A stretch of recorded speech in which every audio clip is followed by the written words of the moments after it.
સુરેન્દ્રનગર જિલ્લા એલસીબી લખતર તાલુકા તલવણી ગામે વિદેશી દારૂનો જથ્થો પકડી પાડ્યો. ₹2.76 લાખથી વધુનો મુદ્દામાલ કર્યો કબજે.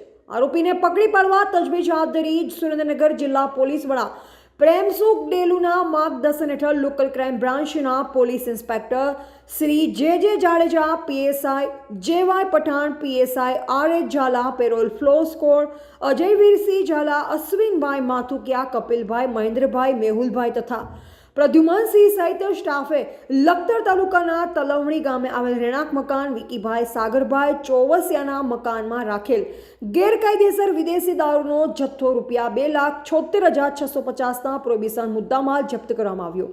આ અંગે આરોપી વિરુદ્ધ લખતર પોલીસ સ્ટેશન ખાતે પ્રોહિબિશન અધિનિયમ હેઠળ ગુનો નોંધાયો છે. રિપોર્ટર સોહેલ શેખ, ધાંગધ્રા.